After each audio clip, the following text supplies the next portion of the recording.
Hi everyone, welcome to Spice Tamil. புதுசா 10 tips நம்ம இன்னைக்கு பார்க்க போறோம்.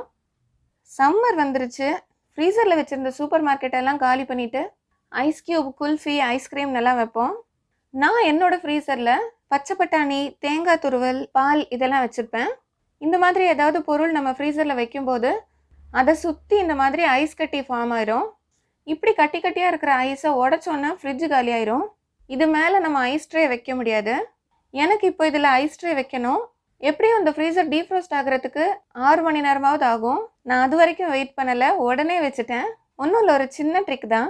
ஏற்கனவே ஒரு வாட்டி ஃப்ரீசர் டீஃப்ரோஸ்ட் பண்ணதுக்கப்புறம் ஃப்ரீசரை நல்லா க்ளீன் பண்ணிவிட்டு இந்த மாதிரி ஒரு பாலித்தீன் ஷீட் போட்டு வச்சுட்டேன். இது கீழே மட்டும் கவர் ஆகிற மாதிரி போட்டு வச்சுருந்தேன். அவசரத்துக்கு நமக்கு டீஃப்ரோஸ்ட் பண்ணுறதுக்கு டைம் இல்லைன்னா ஜஸ்ட் இந்த ஷீட்டில் கையை விட்டு இப்படி எடுத்து விட்டிங்கன்னா ஐஸ் கட்டியெல்லாம் தானாக வெளியில் வந்துடும். இதெல்லாம் நம்ம தூக்கி போட்டுட்டோம்னா ஃப்ரீசரில் ஐஸ் கட்டி சேராமல் ஈவனாக இருக்கும். இப்போ நம்ம இதில் எத்தனை ஐஸ் ட்ரே வேணாலும் அடுக்கி வச்சுக்கலாம். இந்த ட்ரிக்கை நான் 6 மாதமாக ஃபாலோ பண்ணிகிட்ருக்கேன். எனக்கு ஃப்ரிட்ஜில் எந்த பிரச்சனையுமே இல்லை. நான் செஞ்சு பார்த்துட்டு நல்லா இருந்தால் மட்டும்தான் உங்களுக்கு சொல்கிறேன். அதே மாதிரி இந்த பாலித்தீன் ஷீட்டுக்கு நீங்கள் எங்கேயுமே தேடி போக வேண்டாம். நம்ம துணி வாங்கும்போது கவர் கிடைக்கும்ல, அந்த கவரை தான் நான் ஃப்ரீசர் சைஸுக்கு கட் பண்ணி போட்டிருக்கேன். இது டிரான்ஸ்பரண்ட்டாக இருக்கிறதுனால பார்க்குறதுக்கும் உங்களுக்கு நீட்டாக இருக்கும். கேரி கவர் எதுவும் போட்டுறாதீங்க, ஐஸ் கட்டி கேரி கவரை கிழிச்சிரும். அவசரத்துக்கு ஐஸ் கட்டி கிளியர் பண்ணணுன்னாலும் எனக்கு ரொம்பவே ஈஸியாக இருக்குது. இந்த கவர் போட்டிருக்கிறதுனால நான் ஃப்ரீசர் டீஃப்ராஸ்ட் பண்ணாமல் இல்லை, மேலே ஐஸ் கட்டி சேர சேர அப்பப்போ டீஃப்ராஸ்ட் பண்ணி விட்டுருவேன். அப்போது இந்த ஷீட்டையும் கழுவி திரும்ப போட்டுக்கலாம். நீங்கள் நோட் பண்ணியிருப்பீங்க, தேங்காய் உடச்ச உடனே ஃப்ரெஷ்ஷாக நம்ம கீறும்போது சல்லுன்னு கீற முடியும். இதுவே நம்ம ஃப்ரிட்ஜில் வைக்கும்போது காஞ்சிரும். அவசரத்துக்கு குழம்புக்கெல்லாம் கீறுறதுக்கு கொஞ்சம் கஷ்டமாகவே இருக்கும். இப்படி கஷ்டப்படாமல் ஃப்ரிட்ஜில் வச்சுருந்த தேங்காவையும் நம்ம ஈஸியாக கீறலாம். நம்ம தேங்காய் உடைச்சதும் கண் இருக்கிற சைடு தான் முதல்ல யூஸ் பண்ணுவோம். தேவைப்படுற அளவுக்கு தேங்காய் எடுத்துகிட்டு கண் இருக்கிற மூடியை கவரில் போட்டு வைங்க. இன்னொரு மூடியை பாக்ஸில் போட்டு டைட்டாக நீங்கள் பேக் பண்ணி வச்சுக்கோங்க. இப்படி செய்கிறதுனால தேங்காய் நமக்கு காயாமல் இருக்கும், ரொம்ப நாள் ஃப்ரெஷ்ஷாகவும் இருக்கும். இதை நீங்கள் ஃப்ரிட்ஜில் வச்சுட்டு தேவைப்படும் போது எடுத்து நீங்கள் கீறி பாருங்கள்.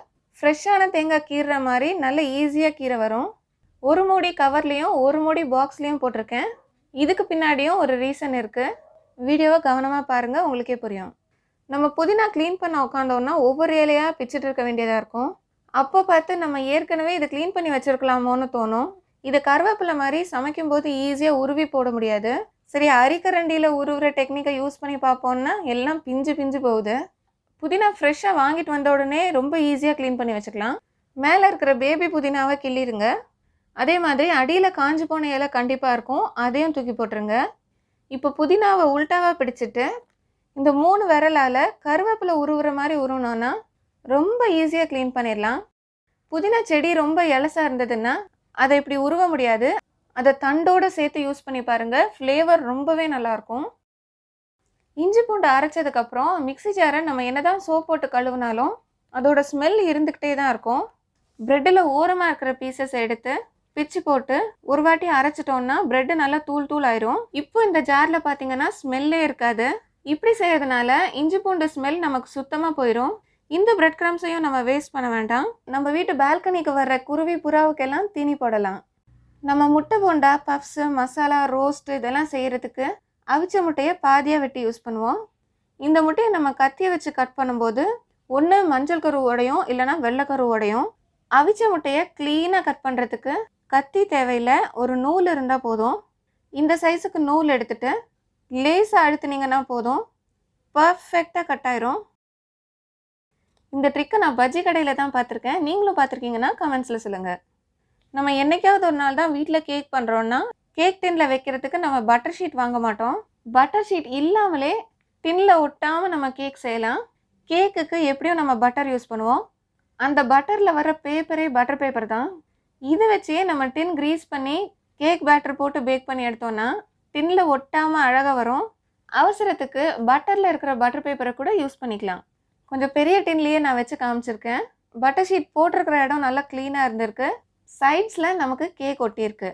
நீங்கள் சின்ன டின்னில் கேக் பண்ணுறீங்கன்னா இந்த பட்டர் ஷீட்டை தாராளமாக யூஸ் பண்ணலாம்.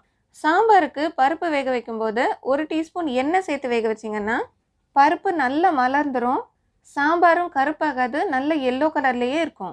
காலையில் ஸ்கூல் லஞ்ச் பாக்ஸ்க்கு நீங்கள் முட்டை வேக வைக்கிறீங்கன்னா காலையில் டீ போட்ட பாத்திரத்தையே ஒரு வாட்டி தண்ணியில் கழுவிட்டு அதே பாத்திரத்தில் நீங்கள் முட்டை வேக வைக்கலாம். முட்டை வேக வைக்கிறதுக்கு முன்னாடி ஒரு ஸ்பூன் எண்ணெய் சேர்த்து வேக வச்சிங்கன்னா முட்டை நமக்கு உடையாது. இது ஏற்கனவே நான் ஒரு டிப்ஸ் வீடியோவில் சொல்லியிருக்கேன்.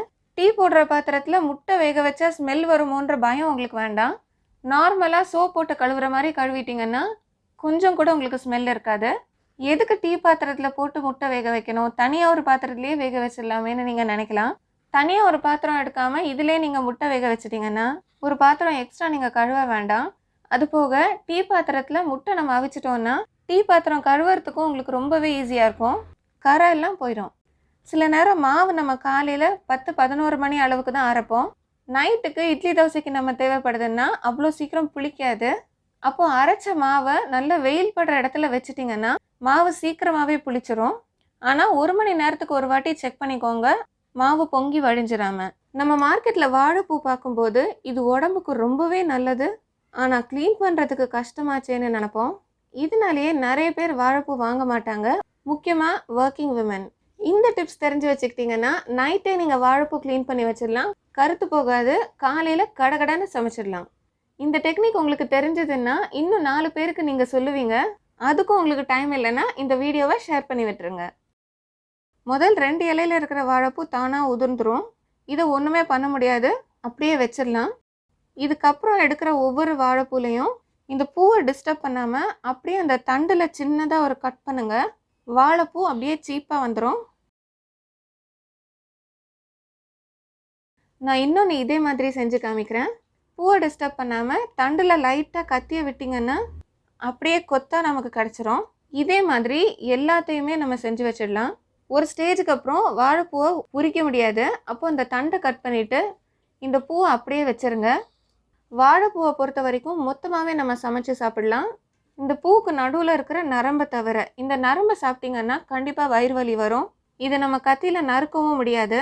கையில் லேசாக நீங்கள் எண்ணெயை தடவிட்டு இந்த ஒரு சீப்பை மொத்தமாக அப்படியே பிடிச்சிக்கோங்க. கையில் இருக்கிற எண்ணெயை வாழைப்பூவுடைய தலையில் தேய்ச்சி விட்டிங்கன்னா நரம்பெல்லாம் தனியாக வந்துடும். கத்தியை வச்சு மொத்தமாக பிடிச்சி இழுத்துருங்க. 1-2 விட்டு போயிருந்தால் கூட நீங்கள் பிச்சு விட்டுடலாம். இந்த நரம்பை மட்டும் எடுத்தால் போதும், நரம்புக்கு கீழே இருக்கிற போர்ஷனை எடுக்க தேவையில்லை. வாழைப்பூவில் ரொம்ப ரொம்ப சத்து அதிகமாக இருக்கிற ஏரியா இந்த மஞ்சள் ஏரியா தான். அதனால் இதை கட் பண்ணிடாதீங்க. ஒரு பாத்திரத்துலேயோ ட்ரேலையோ போட்டு மூடி வச்சிட்டிங்கன்னா மறுநாள் காலையில் இருந்து நீங்கள் இது இப்படியே கட் பண்ணி தண்ணியில் மோரோட உப்பு சேர்த்து வெட்டி வச்சுருந்த வாழைப்பூவை நல்லா கழுவிட்டு சமையலுக்கு யூஸ் பண்ணிக்கலாம். இந்த டெக்னிக் நீங்கள் தெரிஞ்சு வச்சுக்கோங்க, ரொம்ப ஈஸி கூட. ஒரு வேலையை செய்கிற வரைக்கும் தான் நமக்கு ரொம்ப கஷ்டமாக தெரியும். நம்ம ஒரு தடவை செய்ய ஆரம்பிச்சிட்டோன்னா ரொம்பவே ஈஸியாக இருக்கும். தேங்காய் எதுக்கு ஒரு மூடி கவர்லேயும் ஒரு மூடி பாக்ஸ்லேயும் போட்டு வச்சுருந்தேன்னா எந்த மூடி முதல்ல யூஸ் பண்ணுறதுன்னு கன்ஃபியூஸ் ஆகாமல் இருக்கணும்ல, அதனால தான். கவரில் இருக்கிற தேங்காய் முதல்ல யூஸ் பண்ணிவிட்டு அப்புறம் பாக்ஸில் இருக்கிற தேங்காய் எடுத்துப்பேன். இன்றைக்கி சொன்ன டிப்ஸில் ஒன்றாவது உங்களுக்கு யூஸ்ஃபுல்லாக இருக்கும்னு நம்புகிறேன். பிடிச்சிருந்தா லைக் பண்ணிவிட்டு ஷேர் பண்ணுங்கள். சேனலில் இன்னும் நிறைய டிப்ஸ் அண்ட் இன்ட்ரெஸ்டிங் ரெசிபிஸ் உங்களுக்காக வெயிட் பண்ணிகிட்டு இருக்கு. சப்ஸ்கிரைப் பண்ணிவிட்டு வந்து பாருங்கள். அடுத்த வீடியோவில் பார்க்கலாம். Stay tune. Bye bye.